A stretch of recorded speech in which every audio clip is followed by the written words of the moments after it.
কল্পকথন by Kallol চ্যানেলে আজকে আমরা শুরু করছি হুমায়ুন আহমেদের উপন্যাস উড়ালপঙ্খী। আজ প্রথম পর্ব। আয়নার দিকে তাকিয়ে মুহিব চমকে উঠল। কাকে দেখা যাচ্ছে আয়নায়? এটা কি তার নিজেরই ছায়া, নাকি একচোখা দৈত্য সাইক্লপ? যাকে দেখা যাচ্ছে তার বাঁ চোখ বন্ধ হয়ে আছে। খুব চেষ্টা করলে চোখের সাদা অংশ দেখা যায়, কালো মণি দেখা যায় না। গালের হনু উঁচু হয়ে আছে, থুতনির কাছে খোঁচা খোঁচা দাড়ি। গালের হনু তো আগে উঁচু ছিল না, বেছে বেছে আজই উঁচু হয়ে গেল। সারা মুখে কেমন চিমসে ভাব চলে এসেছে। রাতে না ঘুমুলে এরকম হয়, কিন্তু গত রাতে তার ঘুম খুব ভালো হয়েছে। ঘুমের মধ্যে সে ইন্টারেস্টিং একটা স্বপ্ন দেখেছে। স্বপ্নটা এখন মনে পড়ছে না, দুপুরের দিকে মনে পড়বে। মুহিবের স্বপ্ন মনে পড়ে দুপুরের পর। এই চেহারা দুরস্ত করা যাবে কিভাবে? শেভ করে থুতনির দাড়ি ফেলে দেয়া যাবে, ক্রিম ঘষে মুখের চিমসে ভাব হয়তো বা কিছুটা কাটান দেয়া যাবে। কিন্তু বাঁ চোখের গতি কি হবে? এই চোখ নিয়ে প্রেমিকার সঙ্গে দেখা করতে যাওয়া যায়, কিন্তু চাকরির ইন্টারভিউ দিতে যাওয়া যায় না। আজ সকাল 11টায় দ্য অ্যারন্স নামের একটা কোম্পানির সঙ্গে তার ইন্টারভিউ। তারা দ্বিতীয় দফায় ডেকেছে। দ্বিতীয়বার যখন ডাকছে তখন নিশ্চয়ই কোনো ঘটনা আছে। চোখের এই অবস্থা দেখলে কি ইন্টারভিউ বোর্ডের কর্তারা সেই বিশেষ ঘটনা ঘটাবেন? এখন বাজছে 8টা, হাতে আরও 3 ঘন্টা সময় আছে। এই 3 ঘন্টায় চোখের কোনো গতি করা যাবে কি? জল চিকিৎসা শুরু করলে কেমন হয়? যে কোনো রোগের প্রথম চিকিৎসা হলো জল চিকিৎসা। কিছু কিছু রোগের শুধু যে প্রথম চিকিৎসা তা না, শেষ চিকিৎসাও। কথাগুলো মুহিবের বড় চাচা তৌফিকুর রহমান সাহেবের। পেনশন নিয়ে 5 বছর ধরে তিনি বাড়িতে বসে আছেন, অবসর কাটাচ্ছেন নানাবিধ চিকিৎসা পদ্ধতি নিয়ে পড়াশোনা করে। ওনার কর্মকাণ্ড পড়াশোনায় সীমাবদ্ধ থাকলে ভালো হতো, তা নেই। তিনি বাড়িতে কিছু ভেষজ ওষুধও বানাতে শুরু করেছেন। তার প্রথম প্রচেষ্টা অলিভ লিভ এক্সট্রাক্ট।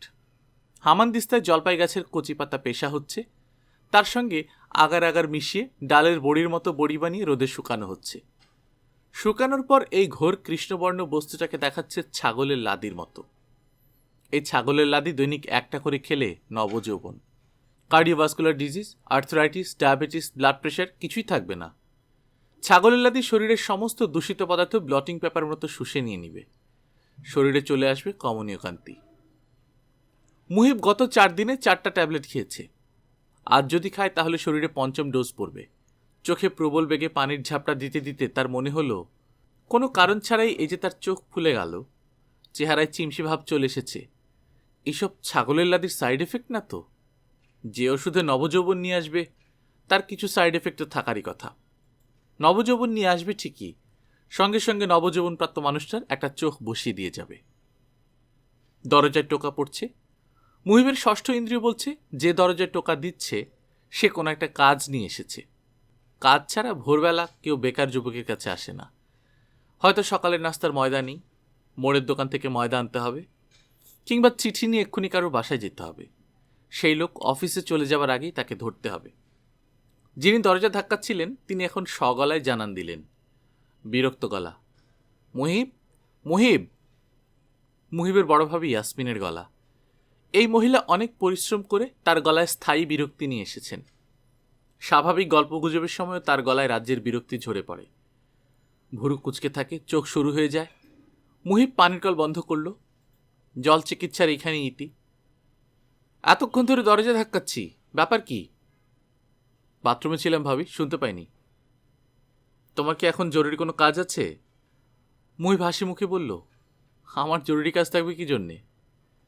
ইয়াসমিন তীক্ষ্ণ গলায় বলল, প্রশ্নের জবাব প্রশ্ন দিয়ে দেবে না, কাজ আছে কি নেই সেটা বলো। কাজ নেই। মাঝারি সাইজের 2টা ডিমওয়ালা ইলিশ মাছ এনে দিয়ে যাবে। পদ্মার ইলিশ আনবে। বার্মিজ ইলিশ পাওয়া যায়, ভুলেও বার্মিজ টানবে না। বার্মিজ ইলিশ পদ্মার ইলিশ চিনব কিভাবে? মাছওয়ালাকে জিজ্ঞেস করবে। পদ্মার ইলিশ গোলগাল হয়, আর বার্মিজটা হয় লম্বা টাইপের, মুখ বোচা। আধা কেজি সরিষা আনবে। পুরনো সরিষা আনবে না, পুরনোটা তিতে হয়। আধা কেজি নতুন রাই সরিষা, কাগজি লেবু, কাঁচামরিচ, 200 গ্রাম জিরা। মনে থাকবে? অবশ্যই মনে থাকবে। মনে থাকবে না, ভুলে যাবে, কাগজে লিখে নাও। ভাবি, মনে থাকবে, আমার স্মৃতিশক্তি ভালো। কি কি আনতে হবে বলো তো শুনি? 2টা পদ্মার ইলিশ, আধা কেজি নতুন রাই সরিষা, কাগজি লেবু, কাঁচামরিচ, 200 গ্রাম জিরা। হয়েছে না? 10-এ 10 পেয়েছি কিনা বলো। তুমি আসল ব্যাপারটাই ভুলে গেছো। ডিমওয়ালা ইলিশ। তোমার ভাই ইলিশ মাছ খাবে না, ইলিশ মাছের ডিমের ঝোল খাবে। 1000 টাকা রাখো, যা বাঁচে ফেরত দেবে। অবশ্যই ফেরত দেব।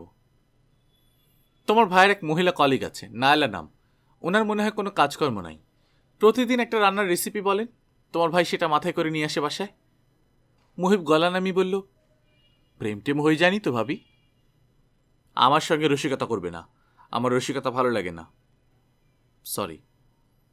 বড় চাচা তোমাকে ডাকছেন, উনিও কি যেন আনাবেন, তার সঙ্গে দেখা করে যেও।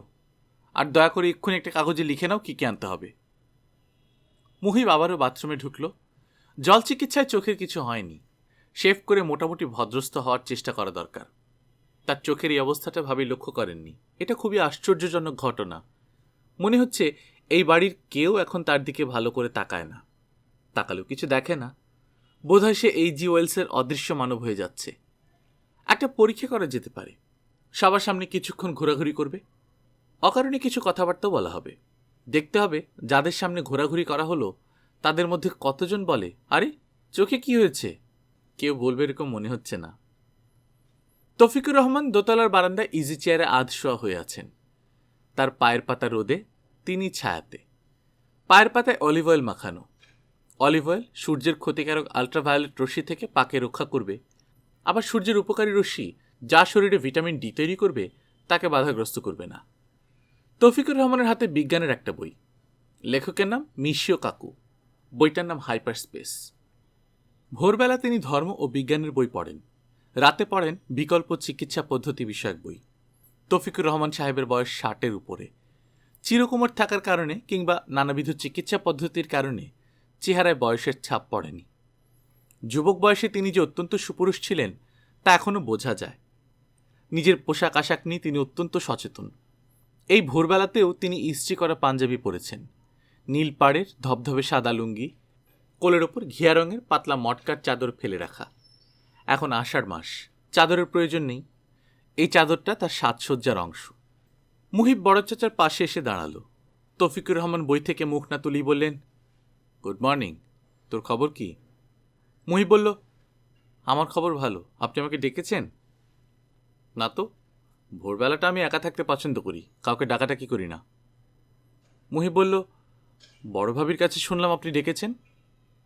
তৌফিকুর রহমান বই থেকে চোখ তুললেন। ইজি চেয়ারে সোজা হয়ে বসতে বসতে বললেন, মনে পড়েছে, বড় বৌমাকে বলেছিলাম তোকে খবর দিতে। তুই একবার সময় করে স্বর্ণকারের দোকানে যাবি। আমি রূপা এবং সোনা দিয়ে 2টা হামানদিস্তা বানাবো। কত খরচ পড়বে জেনে আসবি।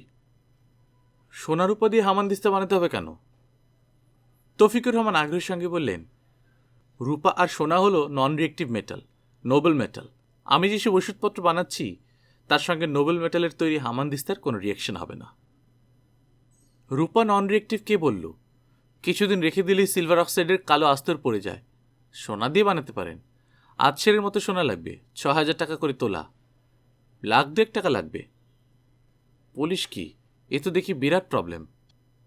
পাথরের হামানদিস্তা ব্যবহার করতে পারেন। পাথর ইনার্ট বস্তু, পাথর কোনো রিয়েকশন ফিয়েকশন যাবে না, ঝিম ধরে থাকবে। তৌফিকুর রহমান উৎসাহের সঙ্গে বললেন, কথাটা ভালো বলেছিস। পাথরের হামানদিস্তার কথা আমার মনেই আসেনি। সোনার উপর নিয়ে ঘটঘট করছি। তুই খোঁজ নে কীরকম দাম, কোথায় পাওয়া যায়। আচ্ছা, জলপাই পাতার এক্সট্রাক্ট খাচ্ছিস তো? কি মনে হয় উপকার পাচ্ছিস? বুঝতে পারছি না। বুঝতে পারবি না কেন? শরীরে সতেজ ভাব আসছে না? আসছে মনে হয়। ট্রিটমেন্ট শুরুর আগে একবার লিপিড প্রোফাইল করানো হয়েছে। 1 মাস পার হবার পর একটা লিপিড প্রোফাইল করবি। আগেরটার সঙ্গে মিলিয়ে দেখব অবস্থা কি। আসলে আমাদের সঙ্গে একজন ফুল টাইম ডাক্তার থাকা দরকার।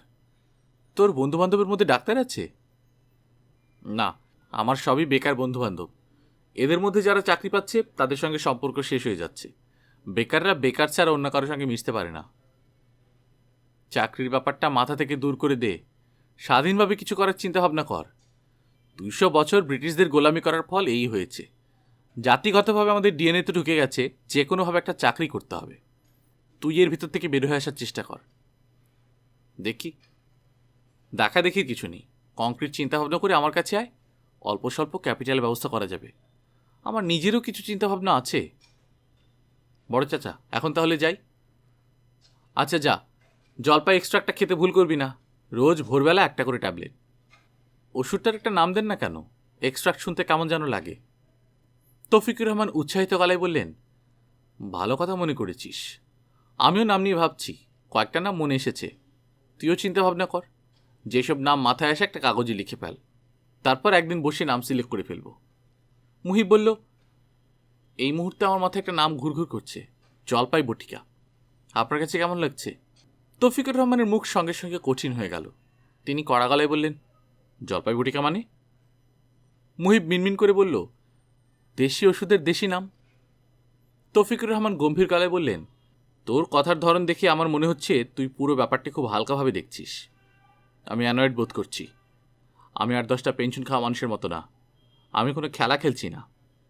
আচ্ছা ঠিক আছে, এখন যা, তোর সঙ্গে এই নিয়ে পরে কথা হবে। মুহিব সিঁড়ি দিয়ে নামার সময় বাঁ চোখে একবার হাত দিল। যা ভাবা গেছে তাই। জল চিকিৎসায় উল্টা রিয়েকশন হয়েছে। চোখ আরও ফুলেছে। বড় চাচার চোখে পড়েনি, পড়ার কথাও না। তিনি কারোর মুখের দিকে তাকিয়ে কথা বলেন না। মুহিবের ধারণা, তিনি যদি সরাসরি তার মুখের দিকে তাকিয়েও কথা বলতেন তাহলেও চোখে পড়ত না। মুহিবের মা মনোয়ারা রান্নাঘরে চুলা থেকে দূরে দেয়ালের সঙ্গে পিঠ ঠেকিয়ে উঁচু জলচৌকিতে বসে আছেন। রান্নাবান্না তদারকির জন্য তিনি অর্ডার দিয়ে জলচৌকিটা বানিয়ে নিয়েছেন। জলচৌকির উপর নারিকেলের ছোবড়া গদিও আছে। সকালে নাস্তার সময় তিনি এসে জলচৌকিতে বসেন। দুপুরে রান্না না হওয়া পর্যন্ত সেখানেই থাকেন। সব কিছু তার চোখের সামনে হতে হয়। তাওয়া থেকে পরোটা নামানোর সময় প্রতিটি পরোটা তাকে দেখিয়ে নিতে হয়। তিনি সারাক্ষণ নির্দেশ দিতে থাকেন, মতির মা, এর নাম পরোটা ভাজা, এক পিঠে হচ্ছে আরেক পিঠ কাঁচা, তেলে চপচপ করছে, আমার কি তেলের খনি আছে? একটা পরোটার জন্য যে পরিমাণ তেল দিয়েছ, এই তেলে ছোটোখাটো 2টা পরিবারের 1 মাসের রান্না হয়। তোমাকে দিয়ে আবার পোষাবে না মতির মা। তুমি বরং বাংলাদেশের প্রেসিডেন্ট সাহেবের বাড়িতে বাবুর্চির কাজ পাও কিনা দেখো, আমার বাড়িতে তোমাকে দিয়ে হবে না। মনোয়ারের অভ্যাস ঘন ঘন চা এবং জর্দা দিয়ে পান খাওয়া। হয় তার মুখে ময়মনসিংহের স্পেশাল জর্দার পান থাকবে, আর নয়তো চা থাকবে। মুখ কখনো খালি থাকবে না। মাঝে মাঝে দুটাই একসঙ্গে থাকে। গালের একপাশে পান জর্দা রেখে দিয়ে অন্য পাশ দিয়ে তিনি নাকি চা খেতে পারেন, তার কোনো সমস্যা হয় না। তিনি প্রেশারের রোগী, রান্নাঘরের চুলার গরমে তার থাকা নিষেধ, কিন্তু থাকবেন। এবং তার 2 পুত্রবধূর কারো না কারোর সঙ্গে একটা ঝগড়ার সূত্রপাতও করবেন। এই ঝগড়া তিনি একাই অনেক দূর টেনে নিয়ে যাবেন। রাগ দেখিয়ে দুপুরে ভাত না খেয়ে দরজা বন্ধ করে ঘুমোতে যাবেন। অনেক সাধ্য সাধনা করে সন্ধ্যাবেলায় তার রাগ ভাঙানো হবে। তিনি অবেলায় খেতে বসবেন। ভাত খাবার ঘণ্টাখানেকের মধ্যে তার মেজাজ পুরোপুরি ঠিক হয়ে যাবে। যার সঙ্গে ঝগড়া হয়েছে রাতে তাকে পাশে নিয়ে ডিভিডি প্লেয়ারে হিন্দি ছবি দেখতে বসবেন। ডিভিডি প্লেয়ারটা তার মেজো মেয়ের জামাই সৌদি আরব থেকে পাঠিয়েছে। এটা তার শোবার ঘরে টেলিভিশনের সঙ্গে সেট করা। তিনি প্রতি রাতে ঘুমোবার আগে একটা ছবি দেখেন। এই সময় বাড়ির সব মেয়েকে, কাজের 2টি মেয়ে সহ তার পাশে থাকতে হয়। ছবি দেখা তার অভ্যাসের মতো হয়ে গেছে। যে রাতে তিনি ছবি দেখতে পারেন না, সে রাতে তার ঘুম হয় না, প্রেশারের সমস্যা হয়, নিচেরটা 120-125 হয়ে যায়। মুহিব মায়ের খোঁজে রান্নাঘরে ঢুকল। মুহিবের আসল উদ্দেশ্য তার চোখের ফোলাটা মার নজরে পড়ে কিনা দেখা। মুহিব বলল, মা চা হবে? মনোরা বললেন, না, চুলা দুটাই বন্ধ। তোমার কিছু লাগবে? নিউ মার্কেটে যাব। ভিডিওর দোকান থেকে একটা ছবি নিয়ে আসিস। কি ছবি আনবো, নাম বলো। কয়লা নামে কোনো ছবি আছে কিনা দেখিস তো। বোবার কাহিনী, শাহরুখ খান আছে, মাধুরী আছে, অমরিশ পুরী আছে। সবাই দেখে ফেলেছে, আমার দেখা হয়নি। জর্দা টর্দা কিছু লাগবে না? না, রান্নাঘরে তখন থাকবি না। কাজের মেয়েরা রান্নাঘরে থাকে, রান্নার সময় এদের কাপড় চোপড়ের দিকে নজর থাকে না। এই জন্য পুরুষ মানুষের রান্নাঘরে ঘুরঘুর করা আমার খুবই অপছন্দ। মা, একটু দেখো না, 1 কাপ চা দেওয়া যায় কিনা। বললাম তো না, একটা কথা 50 বার করে বলতে হবে। মুহিব রান্নাঘর থেকে বের হলো। তার চোখের অবস্থা মনোয়ারার নজরে পড়ল না। খুবই আশ্চর্যের ব্যাপার, সে কি সত্যি সত্যি ইনভিজিবল ম্যান হয়ে যাচ্ছে? সব বেকার যুবকের ক্ষেত্রেই কি এটা ঘটে? থাকে মানুষ, একসময় হয়ে যায় ছায়া মানুষ, শ্যাডো ম্যান। খাবার ঘরের ডাইনিং টেবিলে নাস্তা দেওয়া হয়েছে। মুহিবের বড় 2 ভাই পাশাপাশি গম্ভীর মুখে বসে আছে। দুজনকেই চরম বিরক্ত বলে মনে হচ্ছে। বড় ভাই তোফাজ্জল করিমের হাতে খবরের কাগজ। খবরের কাগজ আগে কেউ পড়ে ফেললে সে পড়তে পারে না। এ কারণেই ইয়াসমিন বাড়িতে খবরের কাগজ আসা মাত্র স্বামীর হাতে তুলে দেয়। সকালবেলার মতো ইয়াসমিনের কাজ শেষ। সে চায়ের কাপ হাতে নিজের ঘরে ঢুকে যায়। সবার নাস্তা খাওয়া শেষ হবার পর যখন সে বাড়ি নীরব হয়, তখন সে ধীরে সুস্থে নাস্তা খেতে বের হয়। কোনো রকম হইচই ইয়াসমিনের পছন্দ হয় না, তার মাথা ধরে যায়। মেজ ভাই মোফাজ্জল করিমের স্ত্রী রোকেয়ার সকালটা কাটে অসম্ভব ব্যস্ততায়। রোকেয়ার দায়িত্ব হলো তার 2 মেয়েকে স্কুলে পৌঁছে দেয়া। মেয়ে দুটা যমজ, একজনের নাম ক, আরেকজনের নাম খ। যমজ মেয়ে হবার সংবাদে খুশি হয়ে মোফাজ্জল করিম 2 মেয়ের এই অদ্ভুত নাম রেখেছে। মেয়ে দুটির জন্ম 21শে ফেব্রুয়ারিতে। সেই হিসেবে নাম দুটির হয়তো বা খানিকটা গুরুত্ব আছে। ক এবং খ 2 বোনই স্কুলে যাবার আগে আগে খুব যন্ত্রণা করে। কান্নাকাটি না, হইচই চিৎকার না, ভারী কোনো কিছু আঁকড়ে ধরে বসে থাকে। কার সাধ্য তাদের ছুটিয়ে স্কুলে নিয়ে যায়। ক খ 2 বোনের যন্ত্রণায় বাড়ির সবাই অস্থির। তবে যন্ত্রণার পুরোটাই নীরব যন্ত্রণা। বাড়ির কেউ 2 মেয়েকে কখনো কাঁদতে শোনেনি। মুহিব বসার ঘরে ঢুকতেই মোফাজ্জল ভাইয়ের দিকে তাকিয়ে বলল, তোর ভাবিকে একটু সাহায্য করতো, বিচ্ছু দুটাকে রিকশায় তুলে দে। এরা আমার জীবন নষ্ট করে ফেলল। যে কোনো দিন দেখবি বাড়িঘর ছেড়ে সুন্দরবনের দিকে হাঁটা দিয়েছি। মুহিব কিছুক্ষণ অপেক্ষা করল। 2 ভাইকে সুযোগ দিল তার দিকে ভালো করে তাকাবার। চোখ নিয়ে কেউ কিছু বলে কিনা তা তার জানার শখ। কেউ কিছু বলল না। বড় ভাই খবরের কাগজ নিয়ে ব্যস্ত হয়ে পড়ছে। মেজজন চামচ দিয়ে ঠ্যানঠেনা পাতলা খিচুড়ি মুখে দিচ্ছে। তার চোখ মুখের ভঙ্গি এরকম যেন চামচে করে ইঁদুর মারা বিষ খাচ্ছে। 9:10 বাজে। মুহিব বসে আছে খায়রুল মিয়ার স্টলে। আল মদিনা রেস্টুরেন্ট। পরোটা, বুন্দিয়া এবং ডিমের অমলেট দিয়ে সকালে নাস্তা করেছে। প্রথম কাপ চা খাওয়া হয়ে গেছে, এখন খাচ্ছে দ্বিতীয় কাপ চা। দ্বিতীয় কাপ চা খাবার ইচ্ছা তার ছিল না, খায়রুল মিয়ার জন্য খেতে হচ্ছে। সে 2 কাপ চা হাতে নিয়ে নিজে এসে সামনে বসেছে। পান খাওয়া কুচকুচে কালো দাঁত বের করে ফ্যাঁস ফ্যাঁসে গলায় বলেছে, ভাইজান নেন স্পেশাল চা, কাঁচাপাত্তি। খায়রুল মিয়া একজন গলাবিহীন মানুষ। তাকে দেখে মনে হয় তার মাথাটা সরাসরি ঘাড়ে বসিয়ে দেওয়া হয়েছে। আল্লাপাক গলার ঝামেলায় যাননি। ছোটবেলায় কি যেন সমস্যা হয়ে ভোকাল কর্ড নষ্ট হয়ে গেছে। তার বেশিরভাগ কথাই অস্পষ্ট। খায়রুল মিয়া এই সমস্যা জানে বলেই প্রায় সব বাক্যই সে 2-3 বার বলে। আলমদিনা রেস্টুরেন্টে মুহিব দীর্ঘদিন চা খাচ্ছে। মানুষটার সঙ্গে মুহিবের ভালো খাতির আছে। খায়রুল নামের মানুষটার পরিশ্রম করার ক্ষমতা এবং ব্যবসা বুদ্ধি দেখে সে মুগ্ধ। ছাপড়া ঘর দিয়ে টি স্টল শুরু করেছিল, তখন সে নিজেই চা বানাতো। আজ সেই টি স্টল হুলস্থুল ব্যাপার হয়েছে। বিরাট সাইনবোর্ড, দি আলমদিনা রেস্টুরেন্ট। দুপুরে এই রেস্টুরেন্টে সিট পাওয়া কঠিন ব্যাপার। আলমদিনার মুড়িঘণ্ট এবং গরু ভুনার খ্যাতি ছড়িয়ে পড়েছে। পাশের ঘরটাও খায়রুল মিয়া নিয়ে নিয়েছে। সেখানে বসেছে টেলিফোনের দোকান, টিএনটি এবং মোবাইল লাইন। সস্তায় দেশে বিদেশে টেলিফোনের সুযোগ। এর সঙ্গে জেরক্স মেশিন আছে। স্টেশনারি জিনিসপত্র, বই খাতা, পেন্সিল এসবও পাওয়া যায়। খায়রুল মিয়ার রেস্টুরেন্ট যেমন চালু, এই দোকানটাও সেরকমই চালু। এখন খায়রুল মিয়ার মাথায় ঢুকেছে শাড়ির দোকান। বেইলি রোডে সে একটা শাড়ির দোকান দিতে চায়। খায়রুল বলল, ভাইজানের চোখে কি হয়েছে? জানি না। পোকায় কামড় দিছে? পোকামাকড় কামড় দিছে? দিতে পারে। ওষুধপত্র কিছু দিছেন? হুম। ব্যথা আছে? ব্যথা? মুহিব জবাব দিল না। চোখ প্রসঙ্গে এত কথা বলতে তার ইচ্ছা করছে না। খায়রুল তার দিকে ঝুঁকে এসে বলল, শাড়ির দোকানটা নিয়ে চিন্তা নিছেন কোনো চিন্তা? কি চিন্তা নিব? আপনারে কি বলছি, পুরোটা আপনার হাতে দিয়ে দিব। ক্যাপিটাল আমার, ব্যবসা আপনার। মাসের শেষে হিসাব নিকাশ হবে। আরে দৌড় কি জন্যে? ব্যবসা কি খারাপ জিনিস? আমাদের নবীজি কি ব্যবসা করেন নাই ব্যবসা আমাদের নবীজি? মুহিব বিরক্ত গলায় বলল, নবীজি শাড়ির দোকান দেন নাই। মেয়েরা আসবে, গায়ের উপর শাড়ি ফেলে দেখাতে হবে শাড়ি গায়ে দিলে কেমন লাগবে। 300 শাড়ি নামাবে, কসলায় দেখবে, তারপর না কিনে চলে যাবে পাশের দোকানে। আমি এর মধ্যে নাই। ভাইজান, এগুলো তো আপনি করবেন না, কর্মচারী এগুলো করবে। আমি কি করব? আপনি ক্যাশ দেখবেন, ব্যবসা দেখবেন। আমি ক্যাশ বাক্সের সামনে বসে টাকা গুনবো? ভুলে যান। ফট করে না বলা ঠিক না। চিন্তা করেন, চিন্তার প্রয়োজন আছে। এটা নিয়ে চিন্তা করার কিছুই নেই। দোকান শুরু করতে আমারও দেরি আছে, আরও 2-3 মাস লাগবো। আপনি চিন্তা করেন। আপনারা তো আমি কর্মচারী হতে বলতেছি না, আমার ব্যবসার শেয়ার দিব। চুপ করেন তো দেখি। ফ্যাস করে অনেক কথা বলে ফেলেছেন। আরও কথা বললে গলা পুরোপুরি অফ হয়ে যাবে। নিঃশব্দে চা খান। আমি এখন কিছু গুরুত্বপূর্ণ সিদ্ধান্ত নিচ্ছি, কথা বললে আমার ডিস্টার্ব হবে, সিদ্ধান্ত নিতে পারবো না। কি সিদ্ধান্ত? কি সিদ্ধান্ত সেটা আপনার জানার দরকার নেই। আপনার শাড়ির দোকান বিষয়ক সিদ্ধান্ত না, ব্যক্তিগত ব্যাপার। আমি কি আপনার সামনে থেকে চলে যাব? যান, চলে যান। খায়রুল মিয়া উঠে গেল। মুহিব ঘড়ির দিকে তাকালো। 9:30 বাজে। গুরুত্বপূর্ণ সিদ্ধান্ত এই মুহূর্তে নিয়ে নিতে হবে, হাতে সময় নেই। সিদ্ধান্ত 1, ইলিশ মাছ কেনার জন্য নিউ মার্কেটে যাওয়া যাবে না। ইলিশ মাছ কিনতে গেলে যথাসময়ে চাকরির ইন্টারভিউতে হাজির হওয়া যাবে না। সিদ্ধান্ত 2, ইলিশ মাছ কাউকে দিয়ে কেনাতে হবে, দায়িত্বটা দিতে হবে খায়রুল মিয়াকে। এই লোকটি নিখুঁতভাবে দায়িত্ব পালন করবে।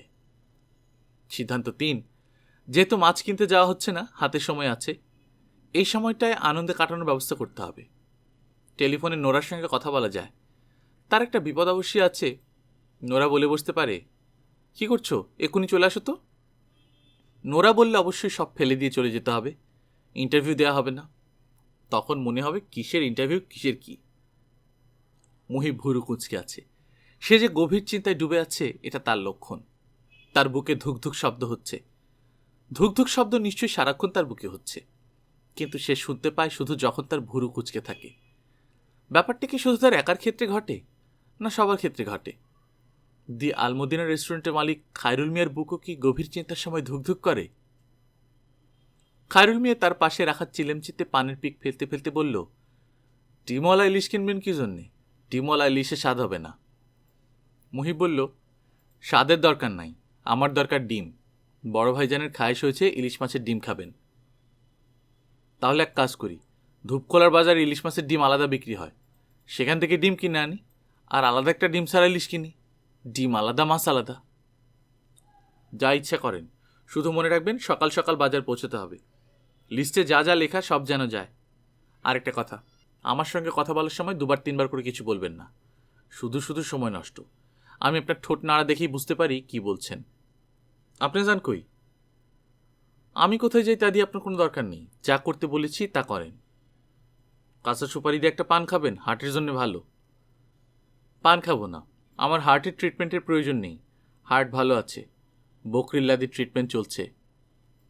খায়রুল মিয়া গলা নামিয়ে বলল, ভাইজান, আজ সন্ধ্যার পরে কি কোনো কাজ আছে? কেন?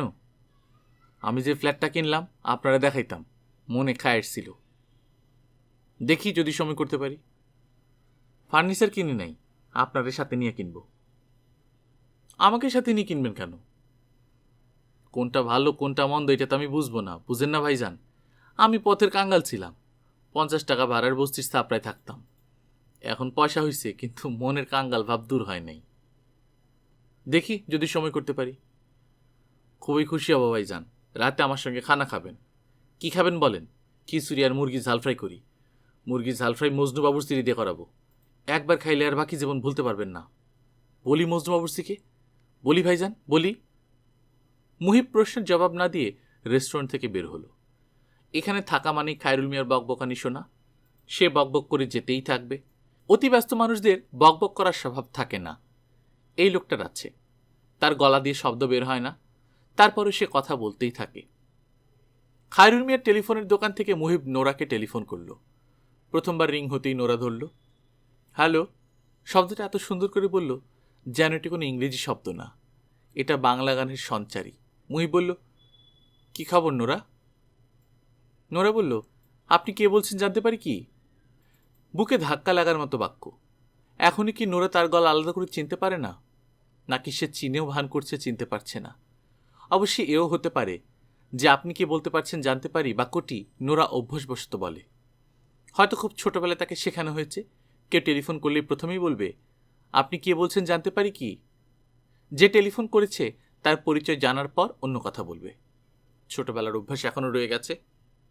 নোরা, আমি মুহিব। ও আচ্ছা, তুমি কি করছো? কিছু করছি না। নোরা খিলখিল করে হাসতে হাসতে বলল, আমি কি করছি বলো তো? তুমি কল্পনা করতে পারবে না এমন একটা জিনিস করছি। সেটা কি? নোরা হাসি থামিয়ে গম্ভীর গলায় বলল, সিগারেট খাচ্ছি। সকালের চায়ের সঙ্গে প্রথম সিগারেট খেয়েছি। এখন তো প্রায় 10টা বাজছে, এর মধ্যে 4টা খেয়ে ফেলেছি। চতুর্থটা এখনো শেষ হয়নি, হাতে আছে। মুহিব বিস্মিত গলায় বলল, সিগারেট খাচ্ছ কেন? খেয়ে দেখছি কেমন লাগে। তেমন কোনো গুড ফিলিং হচ্ছে না, তবে গলা শুকিয়ে কাঠ হয়ে গেছে। খুব পানির পিপাসা হচ্ছে। এক জগ পানি খেয়ে ফেলেছি, তারপরেও পানির পিপাসা যাচ্ছে না। মুহিব বলল, সত্যি সিগারেট খাচ্ছ? হ্যাঁ, না খেলে মিথ্যে করে কেন বলবো। এই মুহূর্তে আমি কি করছি মন দিয়ে শোনো। আমি ডিভানে শুয়ে আছি, আমার হাতে একটা বই। বইটার নাম ইজি হিপনোসিস। বাবাকে বলেছিলাম আমেরিকা থেকে আসার সময় আমার জন্য মেসমেরিজম আর হিপনোটিজমের বই আনতে। বাবা হিপনোটিজমের 2টো বই এনেছে। একটা শেষ করে ফেলেছি, দ্বিতীয়টা পড়ছি। 18 পৃষ্ঠা পড়া হয়ে গেছে। হঠাৎ হিপনোটিজমের বই পড়ছ কেন? কি করে মানুষকে হিপনোটাইজ করা যায় এটা শেখার জন্য। পুরোপুরি শেখার পর বিভিন্ন অনুষ্ঠানে ম্যাজিশিয়ানরা যেমন জাদু দেখায়, আমি হিপনোটিজমের খেলা দেখাবো। কোন একজন দর্শককে স্টেজে ডেকে এনে হিপনোটাইজ করব। তারপর তাকে বলবো, আপনি এখন মানুষ না, আপনি বড় সাইজের কোলা ব্যাঙ, আপনি স্টেজে লাফাতে থাকুন। তখন সে ব্যাঙের মতো লাফাতে লাফাতে স্টেজের মাথা মতো যাবে। মজা হবে না? হবার তো কথা। আই শোনো, তুমি যেখানে আছো সেখান থেকে কি আকাশ দেখা যায়? হ্যাঁ, যায়। আকাশে মেঘ আছে? সামান্য, বেশি না। কেন বলো তো? আকাশ যদি খুব মেঘলা হয়ে থাকতো আর ঝুমঝুম করে বৃষ্টি পড়তো, এক্ষুনি বৃষ্টি হবে এক্ষুনি বৃষ্টি হবে ভাব থাকতো, তাহলে তোমাকে আসতে বলতাম। আকাশে মেঘ জমতে শুরু করেছে, মনে হয় সন্ধ্যার দিকে বৃষ্টি হবে। তুমি বললে আমি চলে আসতে পারি, আজ আমার কোনো কাজ নেই। তোমার কাজ না থাকলেও আমার আছে। আমি এখন গভীর মনোযোগ দিয়ে বই পড়ছি। তবে ঝুমঝুম করে বৃষ্টি হলে অবশ্যই তোমাকে আসতে বলতাম। আচ্ছা শোনো, ঝুমঝুম করে বৃষ্টি শুরু হলে তুমি চলে এসো। আসার সময় আমার জন্য 2টা জিনিস নিয়ে আসবে। একটা হচ্ছে লটকন, অবশ্যই নিয়ে আসবো। আরেকটা কি? সিডির দোকানে যাবে, একটা গানের সিডি কিনে আনবে, নাম উড়ালপঙ্খী। সিঙ্গারের নাম বলে দাও। কি আশ্চর্য কথা, সিঙ্গারের নাম তুমি জানো না? না, তোমার গাও নাকি? হ্যাঁ। কবে বের হয়েছে? গত মাসে। কই, আমাকে তো কিছু বলনি। এটা কি ঢাক পিটিয়ে বলার মতো কোনো ঘটনা? এমন তো না যে আমার জীবনের প্রথম সিডি। কাসুন্দি আনতে পারবে? কাসুন্দি দিয়ে লটকন মাখিয়ে ভর্তা বানিয়ে খাবো। এখন সব বড় বড় গ্রোসারি শপে পাওয়া যায়। পাওয়া গেলে নিয়ে আসবো। ঝুম বৃষ্টি নামলে তবেই আসবে। খটখটে শুকনার সময় যদি আসো, আমি কিন্তু উপর থেকে নিচেই নামবো না। আমি টেলিফোন রেখে দিচ্ছি। আমার গায়ের উপর সিগারেটের ছাই পড়ে গেছে। সিগারেট খাবার সবচেয়ে বিরক্তিকর অংশ হলো ছাই ঝাড়া। সায়েন্টিস্টরা এত কিছু আবিষ্কার করছে, ছাইবিহীন সিগারেট আবিষ্কার করতে পারছে না কেন? খট করে শব্দ হলো। নোরা তার অভ্যাস মতো হঠাৎ টেলিফোন রেখে দিয়েছে। মুহিব এখনও কানে রিসিভার ধরে আছে। ক্লান্তিকর টুটু শব্দ। মুহিবের মনে হলো সে অনন্তকাল ধরে টেলিফোন রিসিভার কানে নিয়ে দাঁড়িয়ে আছে। কান থেকে রিসিভার নামাতে ইচ্ছা করছে না। এখন সে যদি নোরাকে আবারও টেলিফোন করে, নোরা আগের মতোই বলবে, আপনি কে বলছেন জানতে পারি কি? মুহিব যদি তার পরিচয় দেয়, তাহলে সে আবার উৎসাহের সঙ্গে কথা বলা শুরু করবে। তারপর একসময় আচমকা বলবে, রাখি কেমন, বলি খট করে টেলিফোন রেখে দেবে। নোরাকে আরেকবার টেলিফোন করতে ইচ্ছা করছে, কিন্তু হাতে সময় নেই। ইন্টারভিউ দিতে যেতে হবে। 6-7 জন গম্ভীর এবং বিরক্ত মুখের মানুষের সামনে হাসি হাসি মুখ করে বসতে হবে। বিরক্ত মানুষরা সবাই ভাব করবে তারা সাধারণ কেউ না, তারা অতীশ দীপঙ্কর টাইপ মহাজ্ঞানী। এদের মধ্যে একজন থাকবে চার্লি চ্যাপলিন ধাঁচের। রসিকতা করার চেষ্টা করবে, ফাজলামি করার চেষ্টা করবে, কথা বলবে গ্রাম্য ভাষায়। তার ফাঁকে ফাঁকে হঠাৎ খাঁটি ব্রিটিশ অ্যাকসেন্টে ইংরেজিতে কথা বলবে, বোঝানোর জন্য যে আমি একটু আগে গ্রাম্য ভাষায় কথা বলেছি, এটা আমার পরিচয় না, গ্রাম প্রীতির কারণে বলেছি। একজন থাকবে যে কোনো প্রশ্ন করবে না, তার কাজ এক দৃষ্টিতে তাকিয়ে থাকা। ভাব এরকম যে আমার প্রশ্ন করার দরকার নেই, মুখের দিকে তাকিয়ে আমি সব বুঝে ফেলতে পারি। একজন থাকবে বিজ্ঞান মনস্ক টাইপ, বিজ্ঞানের জটিল সব প্রশ্ন করবে যার উত্তর দেওয়া সম্ভব না। উত্তর না পেয়ে সেই গাধা মাথা নাড়তে নাড়তে মধুর ভঙ্গিতে হাসবে, হাসি দিয়ে বুঝিয়ে দেবে এখনকার ছেলেমেয়েরা বিজ্ঞানের কিছুই জানে না। এতে সে অত্যন্ত ব্যথিত। মুহিব তার 4 বছরের বেকার জীবনে অনেক ইন্টারভিউ দিয়েছে। প্রতিটা ইন্টারভিউর একই চেহারা। দ্য অ্যারনসে সে 4 মাস আগে একবার ইন্টারভিউ দিয়েছে, তার দ্বিতীয়বার ডাক পড়েছে। দ্বিতীয়বার ডাকের অর্থ কি এই যে চাকরি হবে? মুহিবের তা মনে হয় না। তার ধারণা কোম্পানির কোনো কাজকর্ম নেই। কোম্পানির ডিরেক্টররা 4-5 বার করে ইন্টারভিউ নিয়ে কাজ দেখাচ্ছেন। প্রথমবারের ইন্টারভিউ মোটেই ভালো হয়নি। সে কোনো প্রশ্নের জবাব দিতে পারেনি। এক ভদ্রলোক হঠাৎ জিজ্ঞেস করলেন, মর্মাহত শব্দটার মানে কি? বাংলায় কথা বলার সময় আমরা প্রায়ই বলি, এই ঘটনায় আমি মর্মাহত।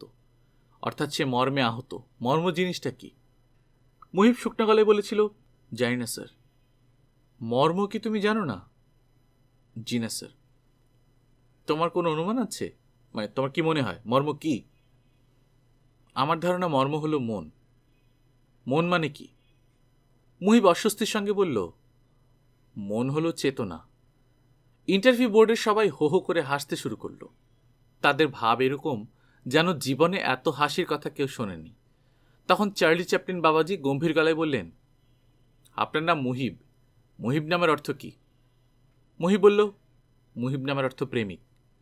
আবার হাসি শুরু হলো। এইখানেই তার ইন্টারভিউর সমাপ্তি। বলা যেতে পারে হাস্যকর সমাপ্তি। এই ধরনের ইন্টারভিউর পর আবার তাকে কেন ডাকা হলো সে জানে না। জানার দরকারও নেই।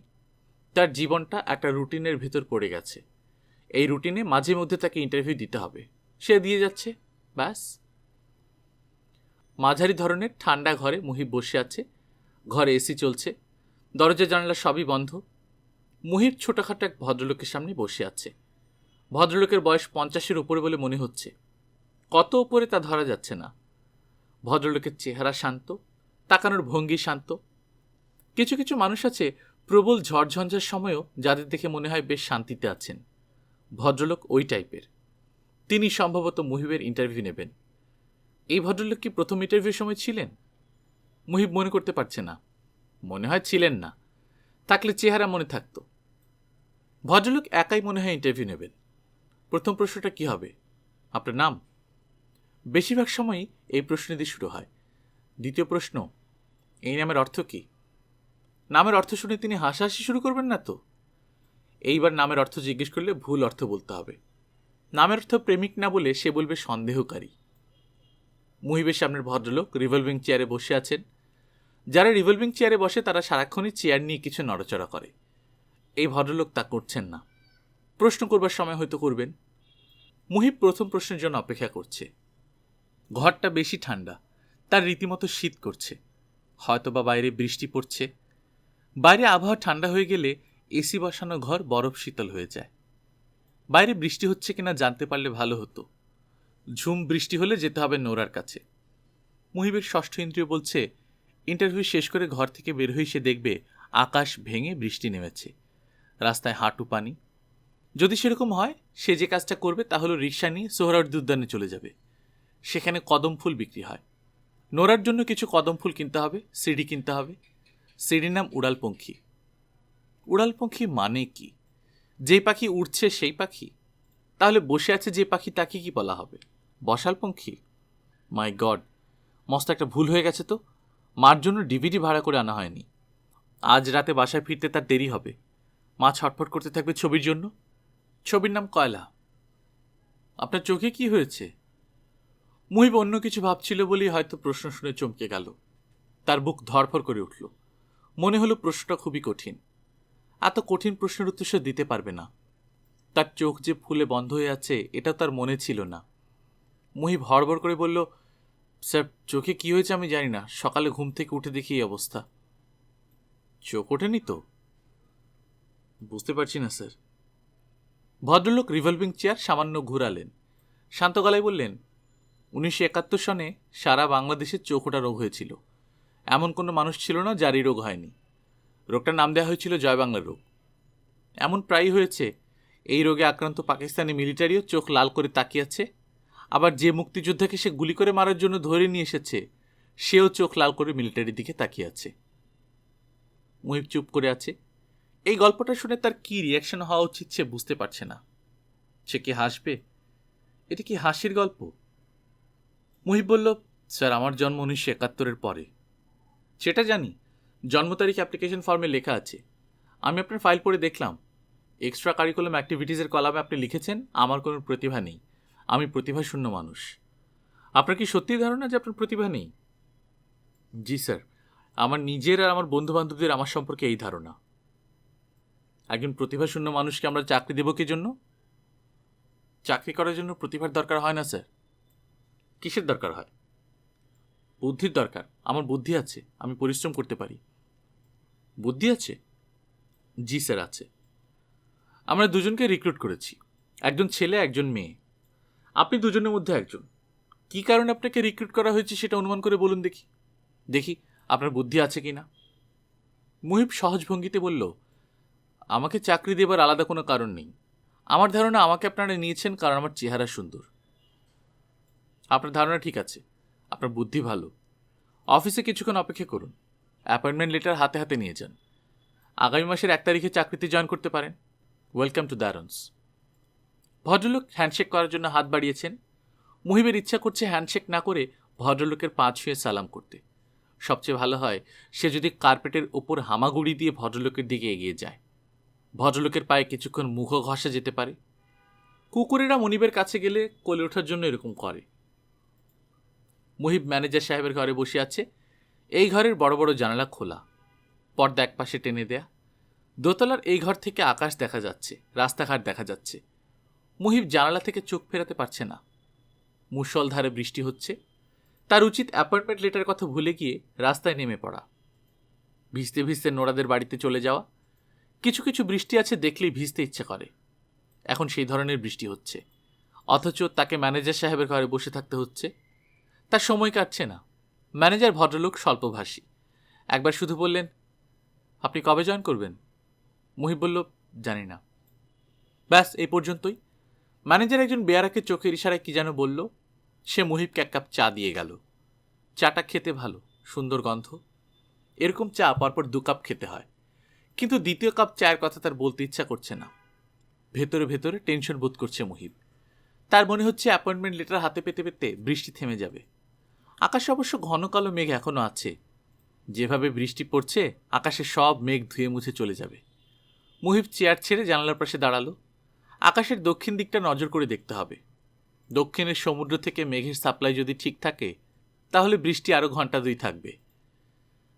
রাতে দেখা স্বপ্নটা মনে পড়েছে। তার মানে দুপুর হয়ে গেছে। রাতের স্বপ্ন তার সবসময় দুপুরে কেন মনে পড়ে? ম্যানেজার সাহেবকে জিজ্ঞেস করে জেনে নেবে। মুহিব সাহেব। জি। নিন, এখানে সই করে অ্যাপয়েন্টমেন্ট লেটারটা নিন। কংগ্রেচুলেশনস। মুহিব অ্যাপয়েন্টমেন্ট লেটার হাতে নিল। অতি দ্রুত চোখ বুলালো। অবিশ্বাস্য মনে হচ্ছে। বেসিক পে 10,000 টাকা, হাউস রেন্ট, মেডিকেল অ্যালাউন্স সব মিলিয়ে 15,600। প্রবেশনারি পিরিয়ড পার করলে রেগুলার পে স্কেল শুরু হবে। রেগুলার পে স্কেলটা কত? প্রবেশনারি পিরিয়ডটাই বা কত দিনের? মুহিব জানালা দিয়ে তাকালো। বৃষ্টি পড়া বন্ধ হয়নি, বরং বৃষ্টির জোর আরও বেড়েছে। মনে হচ্ছে পুরো ঢাকা শহর আজ বৃষ্টির পানিতে তলিয়ে যাবে। নোরাদের বাড়ির গেটের দারোয়ানের নাম ইস্কান্দর। নোরা এই নাম সংক্ষেপ করে নিয়েছে। সে ডাকে ইস। ইস্কান্দর থেকে ইস, কান্দরবাদ। নোরা যখন বলে, ইস ভাই ছুটে চলে যান, খুব ঠান্ডা দেখে 1 বোতল স্প্রাইট নিয়ে আসুন, গেট খোলা থাকুক। 5 মিনিটের বেশি তো আপনার লাগবে না। এই 5 মিনিটে ভয়ঙ্কর কিছু ঘটার সম্ভাবনা কম। ইস ভাই নিতান্তই অনিচ্ছার সঙ্গে যায়। ইস ভাইয়ের বয়স 60-এর কাছাকাছি। দীর্ঘ 30 বছর সে নোরাদের বাড়ির গেটের পাশে দাঁড়িয়ে দাঁড়িয়ে কাটিয়েছে। গেট থেকে সামান্য দূরে গেলেই সে মনে হয় অস্থির বোধ করে। হয়তো সে নিজেকে গেটের অংশ বলেই এখন ভাবে। তুমুল বৃষ্টির মধ্যেও ইস্কান্দরকে দেখা গেল ছাতা মাথায় দিয়ে টুলের উপর বসে আছে। মুহিব গেটের ওপাশ থেকে আনন্দিত স্বরে বলল, ইস ভাইয়া গেটটা খুলুন। ইস্কান্দর তাকালো, রাগী গলায় বলল, আমার ইস ভাইয়া ডাকবেন না, আমার পিতামাতা আমার একটা নাম দিয়েছিল। সরি, আর ডাকবো না, গেটটা খুলুন। ইস্কান্দর মুহিবের উপর থেকে মুখ ফিরিয়ে বলল, গেট খোলা যাবে না। যাবে না কেন? আপা বাড়িত নাই।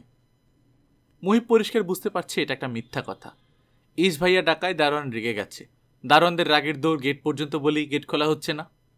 মুহিব বলল, ইস্কান্দর শুনুন, আমি আপনার আপার কাছে এসেছি এটা আপনাকে কে বলল? আমি নোরার বাবার সঙ্গে কথা বলার জন্য এসেছি। উনি কি বাসায় আছেন? আছেন। ওনাকে খবর দিন। মুহিবের ধারণা ছিল এই কথায় দারোয়ানের হুঁশ হবে। সে গেট খুলে দেবে। মিনমিনে গলায় বলবে, আপা বাসায় আছে, আমার ইয়াদ ছিল না, আসেন ভিতরে আসেন। সেরকম কিছু ঘটল না। দারোয়ান টুল ছেড়ে ভেতরের দিকে চলে গেল। মুহিবের বুক ঈষৎ কেঁপে গেল। সত্যি কি নোরা বাড়িতে নেই? দারোয়ান কি নোরার বাবাকে খবর দিতে গিয়েছে? মুহিবের হাতে 7টা দোলন চাপা। প্রবল বৃষ্টিতেও ধবধবে সাদা ফুলগুলির কিছু হয়নি, বরং সে নিজে চুপসে গেছে। ঠান্ডায় শরীর কাঁপছে। আয়নার সামনে দাঁড়ালে হয়তো দেখা যাবে ঠান্ডায় এবং বৃষ্টির পানিতে তার ঠোঁট নীলচে হয়ে গেছে। নোরার সিডি কেনা হয়নি। প্রধান কারণ টাকা ছিল না। সিডি না কেনায় ভালোই হয়েছে। এই বৃষ্টিতে সিডি বাঁচানোর কোনো উপায় থাকতো না। দারোয়ান ফিরে এসেছে, গেট খুলছে। তার মুখ কঠিন হয়ে আছে। সে মুহিবের দিকে না তাকিয়েই বলল, আসেন, বড় সাহেব আপনাকে যেতে বলেছেন। মুহিব বলল, সে কি? নোরার বাবার সঙ্গে মুহিবের কখনো দেখা হয়নি। ভদ্রলোকের এমন অবস্থা যে 12 মাসের ভেতর 13 মাসই থাকেন দেশের বাইরে। 12 হাত কাকুরের 13 হাত বিচির মতো অবস্থা। মাঝে মাঝে মেয়েকে ছবি পাঠান, ছবির পেছনে ছবি সম্পর্কে বর্ণনা থাকে। মুহিব এই ভদ্রলোককে প্রথম দেখে এরকম একটা ছবিতে। লম্বা, ফর্সা এবং মাথা ভর্তি আইনস্টাইনের মতো ঝাঁকড়া চুলের এক ভদ্রলোক কালো রঙের একটা পাথর হাতে দাঁড়িয়ে আছেন। পাথরের দিকে তাকিয়ে আছেন মুগ্ধ দৃষ্টিতে। জানো, এটা কোনো কালো পাথর না, এটা তাজমহল। বনসাই করে ছোট করা হয়েছে। ছবির উল্টা পিঠে ইংরেজিতে লেখা, মা নোরা, যে পাথর হাতে আমি দাঁড়িয়ে আছি এটা সাধারণ কোনো পাথর না, এটা একটা মেটিওরাইট। অতি দূর কোনো নক্ষত্রপুঞ্জ থেকে এটা পৃথিবীতে এসে পৌঁছেছে। ভালো থেকো। নোরার বাবা নাজমুল করিম সাহেব মুহিবকে দেখে চিন্তিত গলায় বললেন, এ কি, তোমার একই অবস্থা? কতক্ষণ ধরে বৃষ্টিতে ভিজছ? দাঁড়াও দাঁড়াও, আমি টাওয়েল নিয়ে আসি। আগে মাথাটা মোছো। ইস্কান্দর আমাকে বলেছে তুমি নোরার বন্ধু। তোমার সঙ্গে আলাপ পরিচয় করব। তার আগে ভেজা কাপড় বদলাও। একেবারে নতুন, ব্যবহার করা হয়নি এমন এক সেট কাপড় দিলে তোমার কি পড়তে আপত্তি আছে? মুহিবের খুব অদ্ভুত লাগছে। সে বসে আছে নোরার বাবার পাশে। তার গায়ে এই ভদ্রলোকের পায়জামা পাঞ্জাবি। তাদের দুজনের হাতে চায়ের কাপ। তোমার নাম মুহিব? জি স্যার। স্যার বলছো কেন? মুহিব হক চকিয়ে গেল। আসলেই তো, স্যার কেন বলছে? ইন্টারভিউ দিয়ে দিয়ে অভ্যাস হয়ে গেছে বলে কি স্যার বলছে, নাকি এই ভদ্রলোককে তাদের কলেজের কোনো স্যারের মতো লাগছে? একজনের সঙ্গে অবশ্য মিল পাওয়া যাচ্ছে, আনন্দমোহন কলেজের ইতিহাসের স্যার কুমুদবাবু। ছাত্ররা সবাই তাকে ডাকত সেন্ট স্যার। উনি গায়ে সেন্ট না মেখে বাসা থেকে বের হতেন না। পোশাকে আশাকে ফিটফাট বাবু। ভদ্রলোক হঠাৎ পাগল হয়ে গিয়েছিলেন। সম্পূর্ণ নগ্ন হয়ে রাস্তায় হাঁটাহাঁটি করতেন। কাউকে চিনতে পারতেন না, তবে ছাত্রদের দেখলেই চিনতেন। গল্প করার জন্য খুব আগ্রহ নিয়ে এগিয়ে যেতেন। মুহিবের সঙ্গে একদিন দেখা। তিনি হাসি হাসি মুখ নিয়ে এগিয়ে এলেন। কোমল গলায় বললেন, তোমার নাম মুহিব না?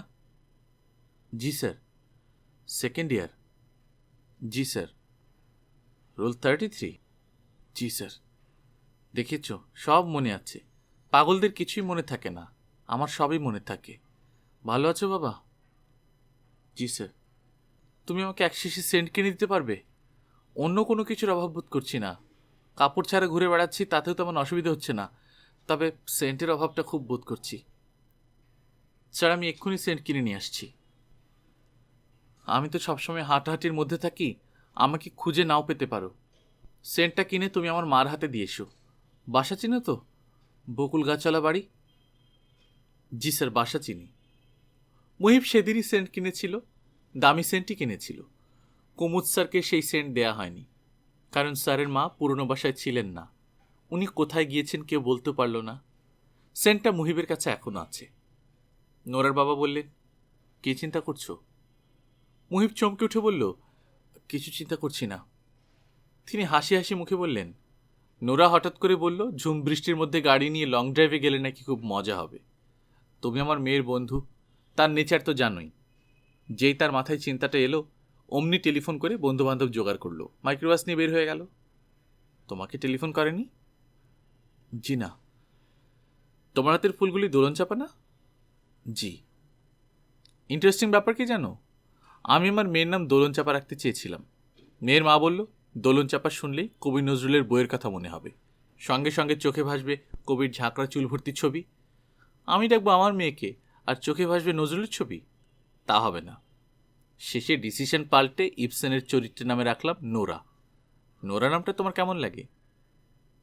সুন্দর। নোরা সুন্দর নাকি দোলন চাপা সুন্দর? দোলন চাপা সুন্দর।